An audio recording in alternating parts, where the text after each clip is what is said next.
Arabs are the most maligned group in the history of Hollywood. They're portrayed basically as subhumans, Untermenschen, a term used by Nazis to vilify gypsies and Jews. These images have been with us for more than a century.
For 30 years, I've looked at how we, particularly when I say we, image makers, have projected Arabs on silver screens. In my latest book, Real Bad Arabs, How Hollywood Vilifies a People, I looked at more than 1,000 films. Films ranging from the earliest, most obscure days of Hollywood to today's biggest blockbuster.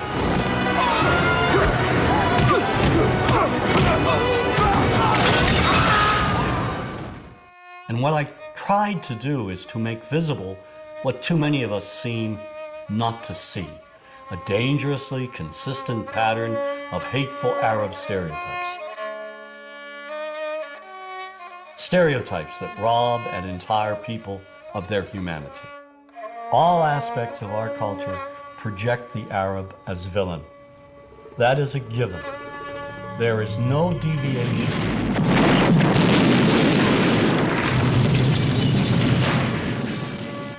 We have taken a few structured images and repeated them over and over again. You are hostages of the Holy Freedom Party. Whether one lives in Paducah, Kentucky or Wood River, Illinois, we know basically the same thing.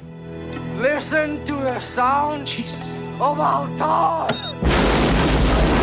We know the mythology. The mythology, namely Hollywood's images of Arabs. We inherited the Arab image primarily from Europeans. In the early days, maybe 150 years, 200 years ago, the British and the French who traveled to the Middle East, and those who didn't travel to the Middle East, conjured up these images of the Arab as the Oriental other. The travel writers, the artists who fabricated these images and who were very successful, as a matter of fact. And these images were transmitted and inherited by us. We took them, we embellished them, and here they are. When you cross the mountains of the moon into our country, Mr. Tyrone, you will be stepping back 2,000 years. We have this fictional setting called Arabland, a mythical theme park. And in Arabland, you have the ominous music, you have the desert. We start with the desert, always the desert as a threatening place. We add an oasis, palm trees, a palace that has a torture chamber in the basement. The Pasha sits there on his, posh cushions with harem maidens surrounding him. None of the harem maidens please him, so they abduct the blonde heroine from the West who doesn't want to be seduced. When we visit Arabland, we must be aware of the instant Alibaba kit. We have the property masters of Hollywood going around and they're cladding the women in see-through pantaloons, belly dancing outfits. They're giving the Arab villains scimitars, these long scimitars. We see people riding around on magic carpets, turban charmers programming snakes in and out of baskets.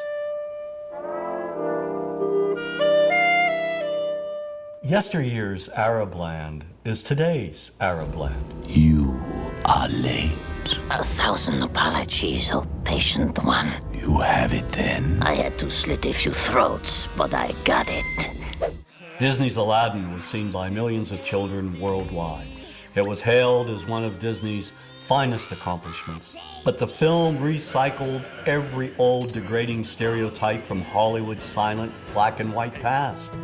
Oh, I come from a land, from a faraway place, where the caravan camels roam, where they cut off your ear if they don't like your face. It's barbaric, but hey, it's home. Where they cut off your ear if they don't like your face. It's barbaric, but hey, it's home. Now, how could a producer with a modicum of intelligence, just a modicum of sensitivity, let a song such as that open the film? But this moves way beyond one song. You must be hungry. Here you go. You'd better be able to pay for that. Do you know what the penalty is for stealing? No, please.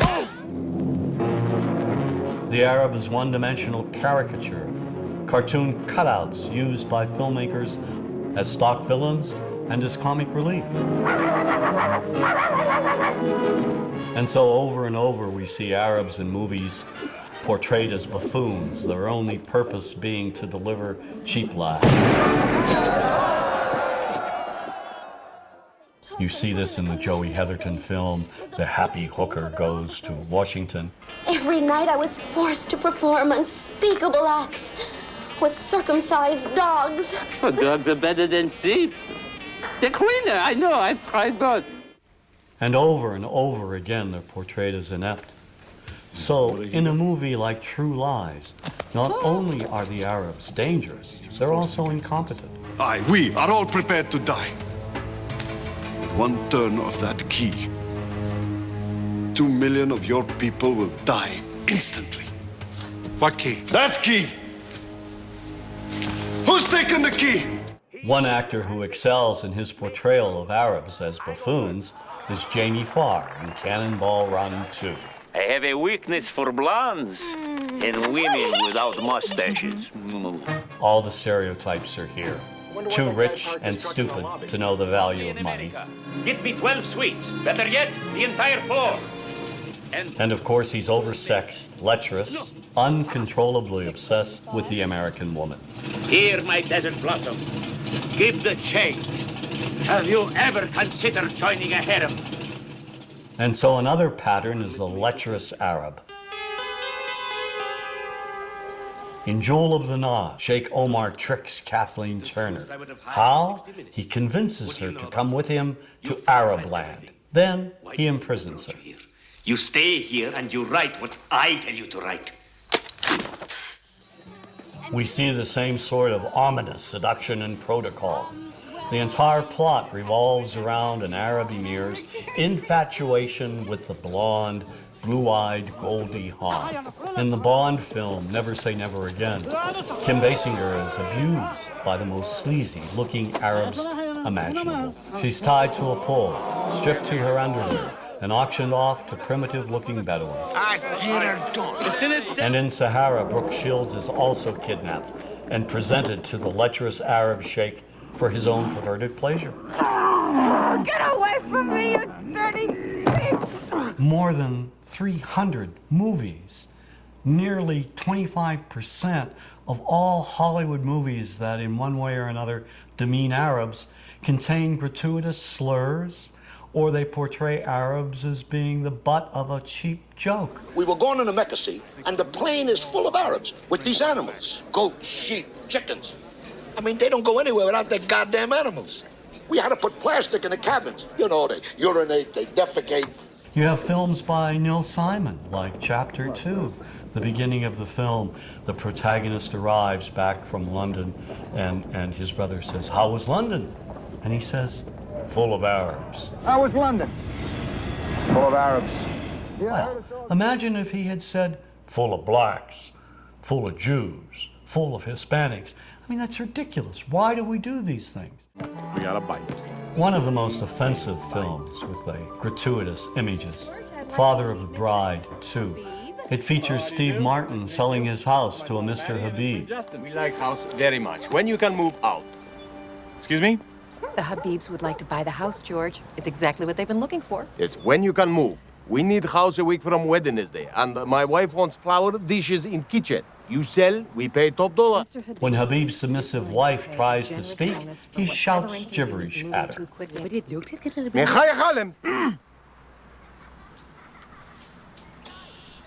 And then he offers Martin a $15,000 cash bonus to move out in 10 days. Making real estate history here, George. When Martin tells Mr. Habib that he doesn't want to sell the house after all, he finds Habib's wrecking crew there, ready to demolish his beautiful home.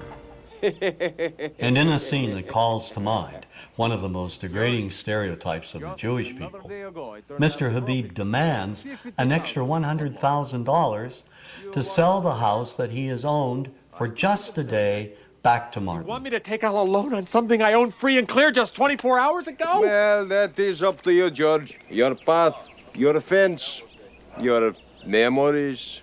Now, if you looked at the other Father of the Bride films, Elizabeth Taylor, Spencer Tracy, there were no Arabs or Arab Americans. So why does Disney inject these horrific, sort of offensive characters in Father of the Bride Part 2? It's the same reason that in Gladiator, the slave traders who kidnap Russell Crowe and bring him back to Rome are Arabs. I mean, this is ridiculous. I mean, why does Hollywood inject Arabs, scenes of Arabs, and or slurs demeaning Arabs in movies having nothing to do with the Middle East? So you're sitting like I am, for example, watching Back to the Future about a mad scientist. And yet, early on in the film, we see these ugly, inept Libyans with machine guns in a parking lot trying to gun down the protagonist. I mean, why?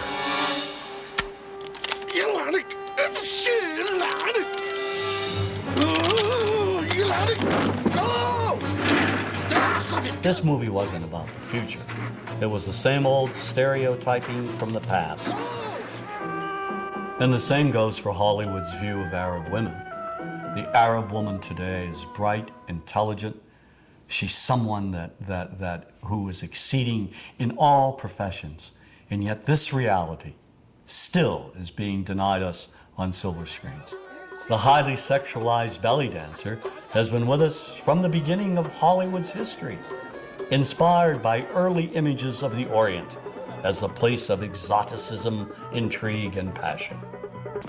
But in recent years, this image has dramatically changed. The Arab woman is now projected as a bomber, a terrorist. Added to this image is what I call bundles in black. Veiled women in the background, in the shadows, submissive. It seems the more Arab women advance, the more Hollywood keeps them locked in the past.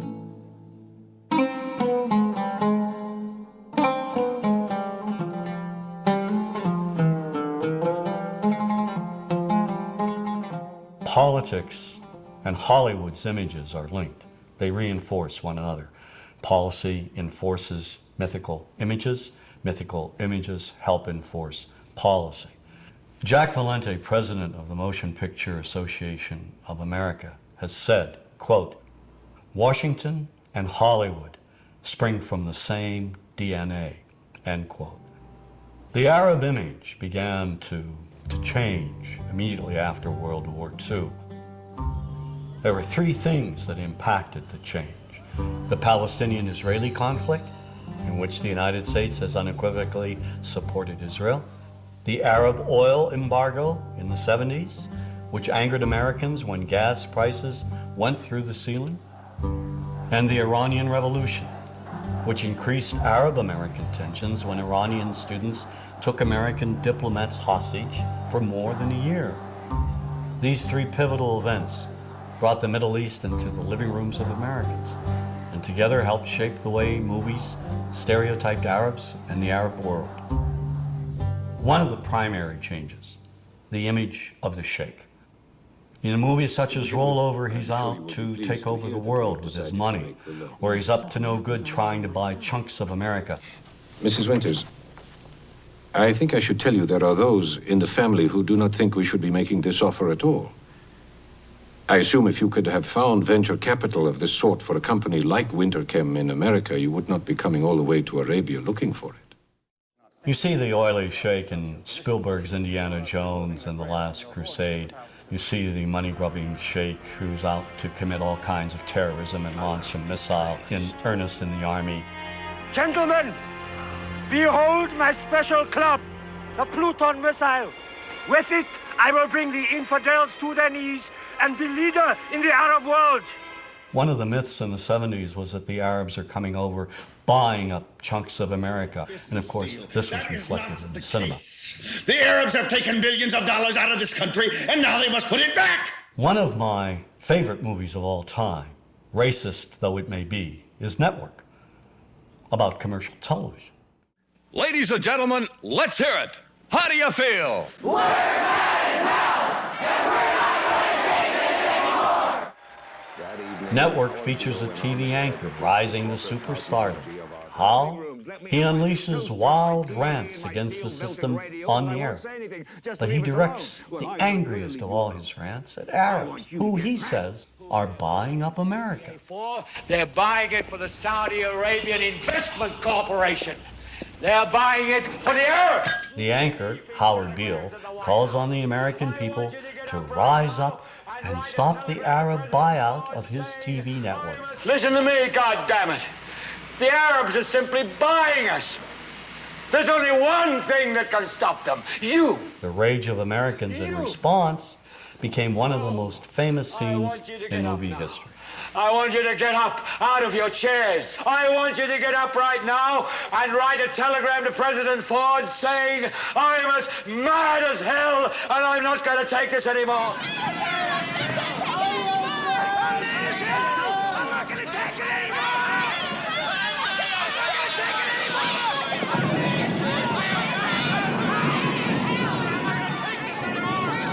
This kind of anger, the anger born of fear, all of it in response to a perceived conspiracy and threat by a specific group of people, well, we've seen and heard this before.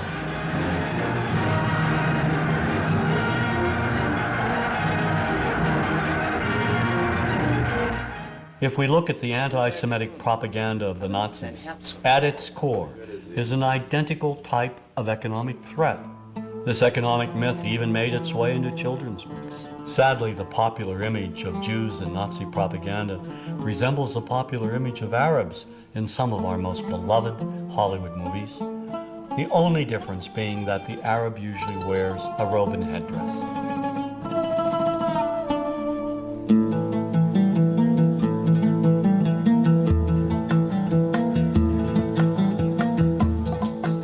Another way we can look at the connection between politics and entertainment, Washington and Hollywood, is the manner in which historically cinema has projected the Palestinian people. Since the founding of the State of Israel in 1948, our support has never wavered. Every American administration has made it clear whose side we're on. In contrast, Washington's policymakers have failed to support the millions of Palestinians who have been made refugees and who have lived lives of poverty and squalor as a result, while policies impact opinions. So equally unjust is how Hollywood has presented the conflict. Movies repeatedly depict Palestinians as terrorists, making it seem that all Palestinians are evil. Made in America, Colonel.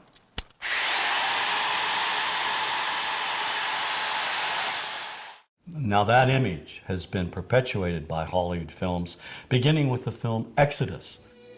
It dealt with a very early conflict. Here, Palestinians are either invisible or they're linked with Nazis, perpetrators of horrific acts. The 1966 movie cast a giant shadow is another early film presenting Israelis as innocent victims of Palestinian violence. Kirk Douglas is an American military specialist, and he goes to assist the Israelis. Some of the dialogue in this film reads like it came straight from the public relations department of the Israeli government. Now, here's a country surrounded by 5 Arab nations ready to shove them into the Mediterranean. No guns, no tanks, no friends, nothing. People fighting with their bare hands for a little piece of desert. The Palestinians in this movie are the lowest of the low. We see them solely as vicious gunmen, wide-eyed maniacs. They will kill anyone, anywhere, anytime, for any reason. There's one brutal image in particular of a burnt-out bus with a dead Jewish woman tied to its side, with the Star of David carved into her back. And when the Palestinians finally speak, they mock and psychologically terrorize another woman trapped in a bus.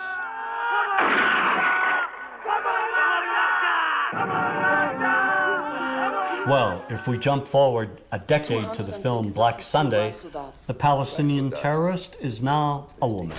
Striking where it hurts them most, where they feel most at home.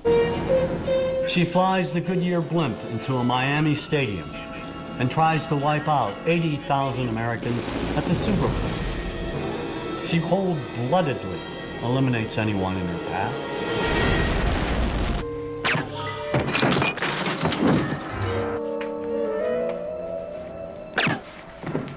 The movies that we see basically follow Washington's policies. It's reflected in the cinema over and over again, particularly during the 1980s and the 90s, where you had perhaps 30 films which showed Palestinians as a people who were intent on injuring all Americans. How may we help you, Jad? One of the most despicable portrayals of Arabs and Palestinians occurs in the 1987 film Death Before Dishonor. First, they murder a guard, and then slaughter an Israeli family.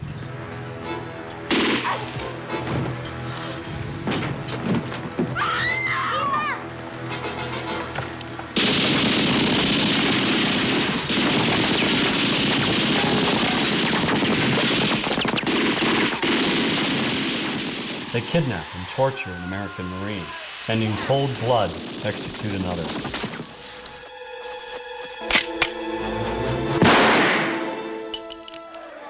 And they burn the American flag right in front of the American embassy, and then dispatch a suicide bomber to blow it up.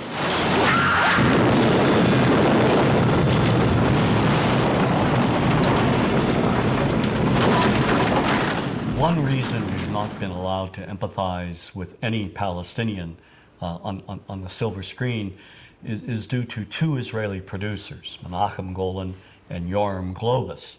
These 2 filmmakers created an American company called Canon, and they released in a period of 20 years at least 30 films which vilify all things Arab, particularly Palestinians.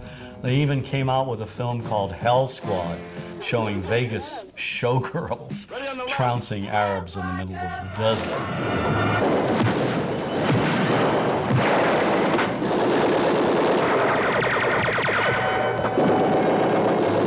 I think the most effective film they've ever done, one of the most popular and most racist, is the Delta Force. Here, Palestinians hijack a plane and terrorize the passengers, especially the Jewish ones. Pick out the passport with Jewish names. There is no form of communication more powerful than film in creating propaganda, and Golan and Globus took it to another level. Stop him! Stop the Certainly American producers play a role in vilifying Palestinians. I mean, perhaps the most anti-Palestinian film is True Lies. This apparently is the same group which just detonated a nuclear bomb in the Florida Keys. Crimson Jihad will rain fire on one major U.S. city each week until our demands are met. This film is shown on television almost every week, over and over again. It is part of our visual heritage. Give me the key! Come on, child! You don't want to die, do you? Give me the key! And you won't get hurt! I give you my word! No way, you wacko! And we never see Palestinians who suffer under occupation, Palestinians in refugee camps, Palestinians who are victimized, who are killed, innocent Palestinians.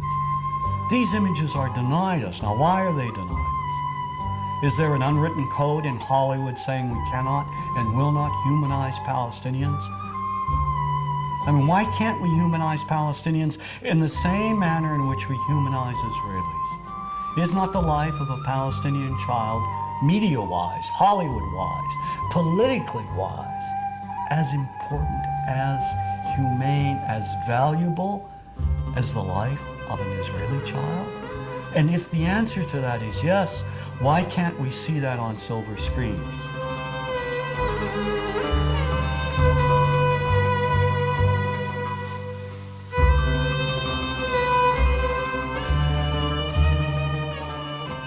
To solidify Washington's connection with Hollywood, simply look at the films produced in cooperation with the Department of Defense, showing our men and women in the armed forces killing Arabs at random. Like Iron Eagle, where a teenager goes over and bombs up an Arab country. You know, just learns how to fly a jet overnight.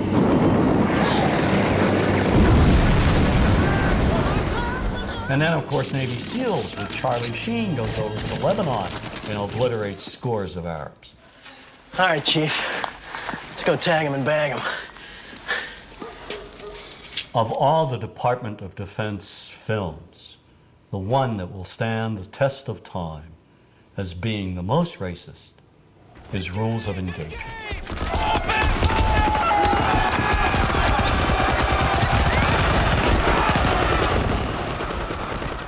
The film was written by former Secretary of the Navy, James Webb. The action takes place in Yemen, a real country in the Middle East. There are violent demonstrations at the American Embassy, and the Marines, led by Samuel L. Jackson, they're called in to evacuate the American employees. And as they try to do so, the Marines open fire on the crowd and kill scores of Yemenis, including women and children. And in the investigation that follows, Tommy Lee Jones, the lawyer who represents the Samuel Jackson character, goes to Yemen to investigate. The movie leads us to believe what seems obvious, that the Marines committed this atrocity. Armed American Marines, they were shooting at his people. They were just trying to defend themselves. During his investigation, Jones's character sees a little girl with only one leg. He follows her, comes upon a hospital ward full of civilian victims. He finds an audio tape by the bed of one of the victims. And when the tape gets translated in court, we immediately begin changing our minds about who is responsible for this massacre. To kill Americans and their allies, both civil and military, is duty of every Muslim who is able. We discover that the Yemeni civilians aren't so innocent after all. It turns out they fired on the Marines first. And in a moment that will live in Hollywood infamy, we suddenly learn that the little girl we've been sympathizing with, the very girl whose humanity and innocence may have broken down our stereotypes, well, she's no better than those other Yemeni terrorists. As a result, when Samuel L. Jackson delivers the key line, "Where's the motherfuckers?" we're now on his side.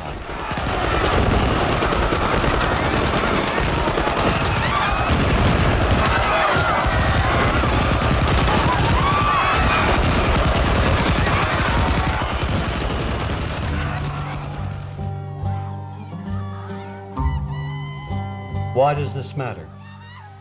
Because in the end, the massacre of even women and children has been justified and applauded. It's a slaughter, yes, but it's a righteous slaughter. Sergeant Mack. Sir? Contact all stations. Mission complete. The humanity is not there. And if we cannot see the Arab humanity, what's left? If we feel nothing, if we feel that Arabs are not like us, or not like anyone else, then let's kill them all. Then they deserve to die, right?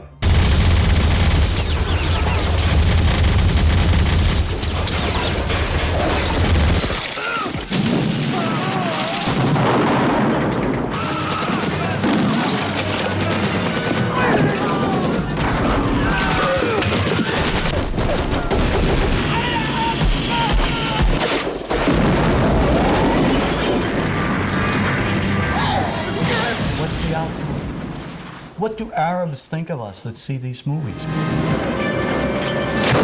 Because these movies are rented 25 cents American range. Movies showing us killing them. What do they walk away with? Does this bring us closer together? Does this advance peace, or does it separate us? You're fired.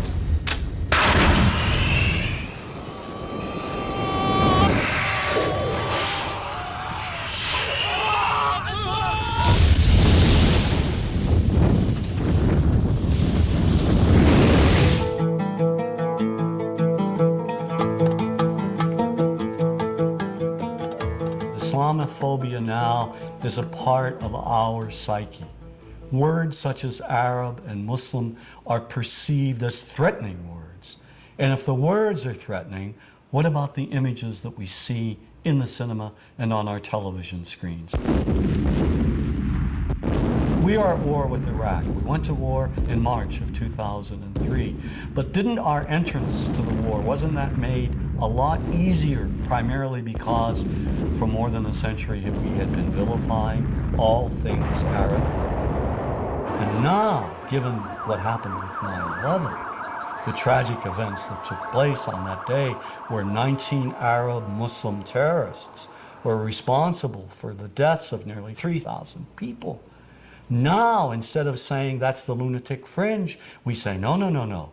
The actions reflect the actions of 1.3 billion people. Now that's dangerous. We don't say that the actions of Ku Klux Klan members, who are Christians, represent Christianity, do we? Look at Oklahoma City. Timothy McVeigh, a good Irish Catholic boy. Do we say all Irish Catholics are terrorists? No one knew McVeigh's religious beliefs, where he went to church, or his ethnic background. It was not part of the story. Yet, of course, had that been an American with Arab roots, or an American Muslim, it would have been a part of the story. Remember that when news of the bombing broke, reporters and politicians, nearly everybody, rushed to judgment without any proof whatsoever. A U.S. government source told CBS News that it has Middle East terrorism written all over it. The attack in Oklahoma City appears to have a familiar mark. This was done with the attempt to inflict as many casualties as possible. That is a Middle Eastern trait. The fact that it was such a powerful bomb in Oklahoma City immediately drew investigators to consider deadly parallels that all have roots in the Middle East. ABC News has learned that the FBI has asked the U.S. military to provide up to 10 Arabic speakers to help in the investigation. The stereotype has become so widespread that it's become invisible to people. And the reason being is that we've all grown up with these images. Just look at television. We now have TV shows telling us that, in addition to the Arab terrorists over there, American Arabs over here are also terrorists. Then there's Showtime's Sleeper Cell. Here, a sinister network of Islamic groups operates on American street corners. Any homeless man could be part of this network. Even Western-looking Arabs are part of this anti-American conspiracy. We're at war with America, period. And we're going to win that war by convincing enough Americans through the spread of fear, insecurity, and terror to change their ways. And the best way to teach that lesson is by attacking them where they live, work, and play. And this paranoia runs deep. Just take a moment and flip through some of our most popular religious channels. Islam, a religion of 2 billion members that's growing by 50 million people annually. Nearly every major terrorist network in the world is led by Islamic fundamentalists. Islam is, as we have seen, a religion that teaches the violent subjugation of all non-Muslims. It promises paradise to terrorists and makes the vilest deed a thing of beauty in the eyes of Allah. So when innocent Arabs are killed, when they're bombed, maimed, wounded, when they're tortured in places like Abu Ghraib, is it really any surprise that we don't feel any compassion? Or worse, make light of it? This is no different than what happens at the Skull and Bones initiation, and we're going to ruin people's lives over it, and we're going to hamper our military effort. You ever heard of emotional release? You ever heard of need to blow some steam off? Well, yeah, sort of like hazing, a fraternity prank, sort of like that kind of fun. But the point is, everybody's been saying that this came from the top. We don't care about them. We've been preconditioned to think that those innocent civilians, clones of Al-Qaeda and Saddam Hussein, are one and the same and do not merit our sympathy, our understanding. And that's very dangerous. According to the FBI, hate crimes in America targeting Muslims or people who just appear to be Middle Eastern surged in the aftermath of 9/11. Since 9/11, if you are an Arab American or a Muslim American and you go to an airport, you're automatically profiled. Numerous thousands of Muslim Americans were rounded up and detained without due process. Many people, particularly immigrants, lost their jobs. This college student who asked not to be identified says a recent meeting with police left him feeling like a criminal. I was just very scared, anxious, nervous, and I just wanted to get it over with. He was one of several thousand men of mostly Arab descent who were interviewed. So there is this cloud, with the hate crimes, with the profiling, with being rounded up. Again, I think this illustrates the power of film, that in spite of the reality, in spite of the material that we know to be true, we still embrace the mythology. The mythology is still a part of our psyches. Stereotypes take a long time to wither away. And for many of us, we're comfortable with our prejudices. We don't want to change. We've grown accustomed to this face.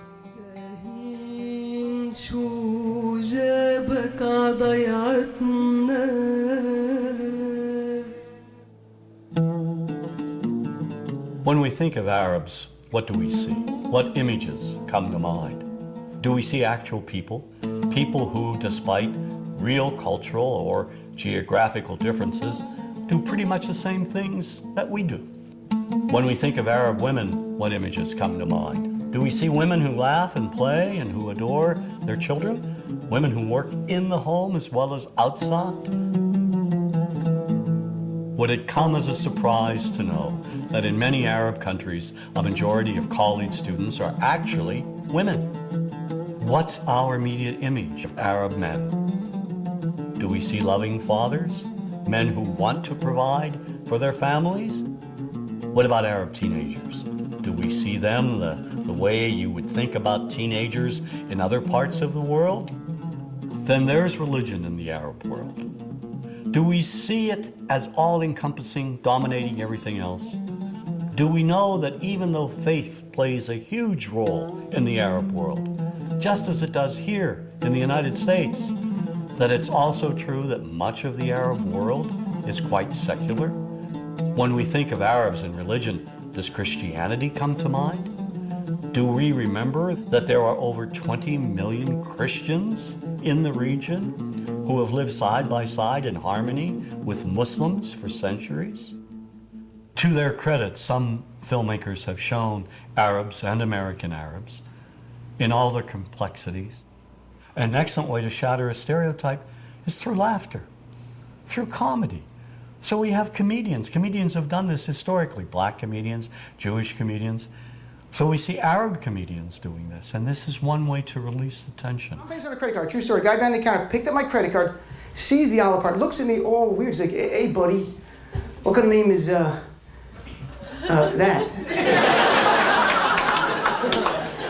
I'm like, well sir, it's an Arabic name. He goes, yeah, what does this mean? So I'm like, well, translate it to English. It means peaceful, friendly Arab. But he's not happy because, yeah, what Arab country is your family from?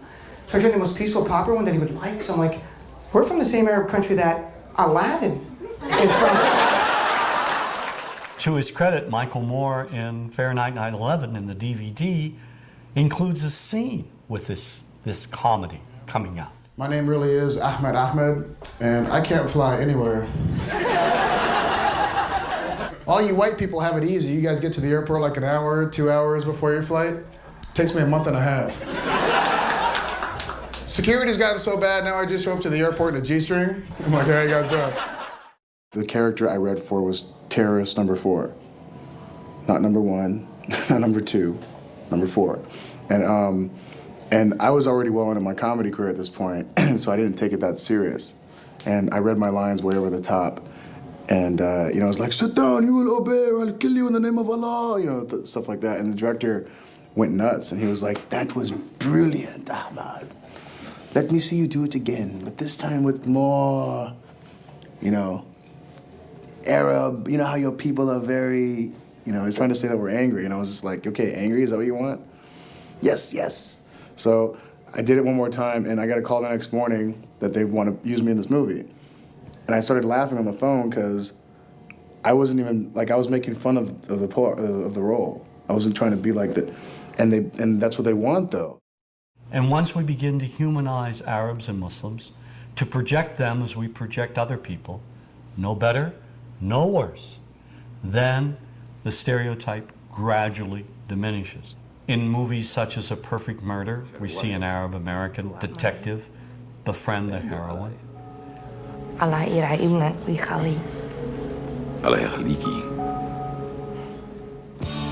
Then there's Three Kings, a movie I served as a consultant on. The action occurs during the first Gulf War in 1991. The film is notable for revealing the complexities of the Iraqi people, focusing on decent Iraqis that Saddam Hussein wants to kill. How's your little girl? She's safe for now. Outstanding, excellent. How can we help you? There's mutual respect in this film. And there's also Iraqis who are loyal to Saddam Hussein. It's not a sugar-coated film.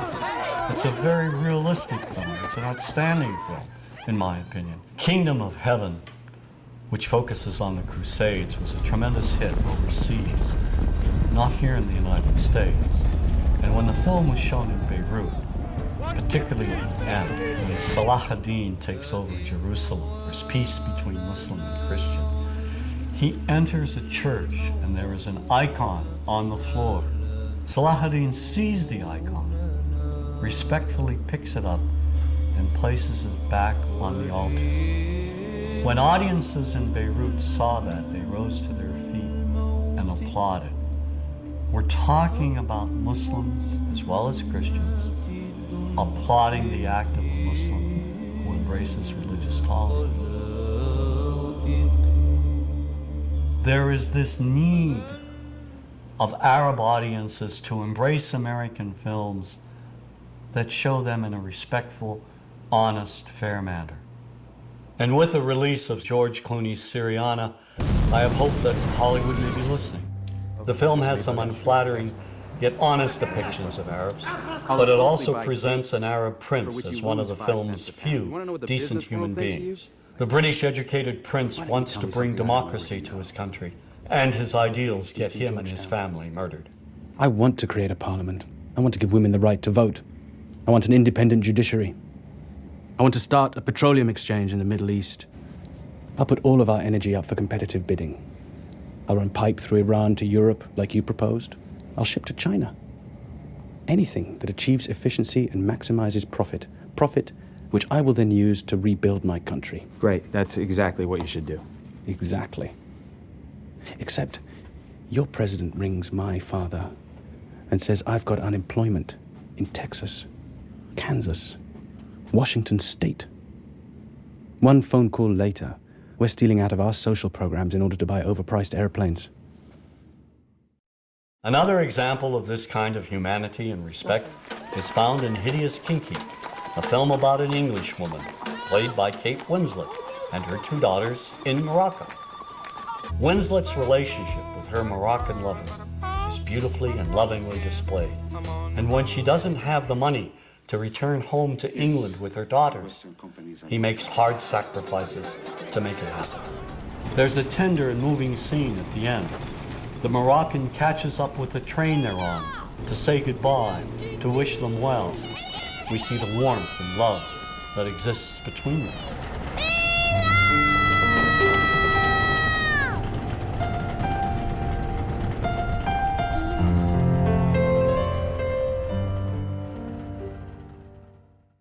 And nowhere is this kind of humanity more visible than in the film Paradise Now, written and directed by Hani Abu Assad.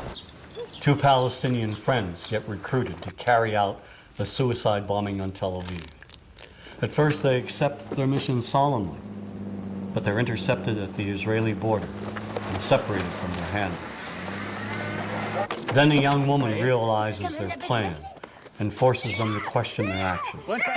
شو سبكم؟ ليش بتعملوا هيك؟ ما عادش في خيار تاني. إذا ما نقدرش نتكافئ بالحياة نتكافئ بالموت. إذا عندك القدرة على إنه تموت وتقتل من سنة تكافؤ، ليش بتدوش على إمكانية بالحياة عشان تعيش بتكافؤ كمان؟ كيف؟ منظمة حقوق الإنسان تبعتك؟ هاي واحدة من الإمكانيات. عقائل هيك ما بنعطي للإسرائيلي عذر إنهم يضلوا يقتلوا فينا. والله العظيم إنك عنياتك. مش حرية بدون كفاح. لازم حدا يضحي بحاله، طول ما في ظلم واحتلال في تضحية. هذا مش تضحية، هذا انتقام. هيك بتقتل وبتصير زيهم. وببدل في الفرق بين الضحية والقتل. الفرق إنه بطل في These three young Palestinians are different from each other. They're not just crazed terrorists, and they're not just freedom fighters. They're human beings, with all the faults, successes, ideals, and pain of human beings. سعيد رد علي. كان ليش انت هون؟ ليش جيت؟ عشان أكون معاك. تعال نرجع. سوا معها حق. مش حيننتصر بهاي الطريقة. احنا نعمل اللي علينا، نجتهد والباقي على الله. بس ربنا كلك فكر قبل ما تعمل. رايحين نموت ناس معانا، مش راح يتغير ولا إشي. مش موت اللي راح يغير. تكملة النضال هي راح تغير. أنا ما عنديش خيار تاني على التكملة. إذا ما تغيرش إشي. رد إذا ما تغيرش إشي. I'm an optimist and I believe in the future, particularly in young filmmakers. The stereotype will change. It will change because young men and women who are entering the profession will see that there has been a grave injustice committed, and they'll make attempts to correct it.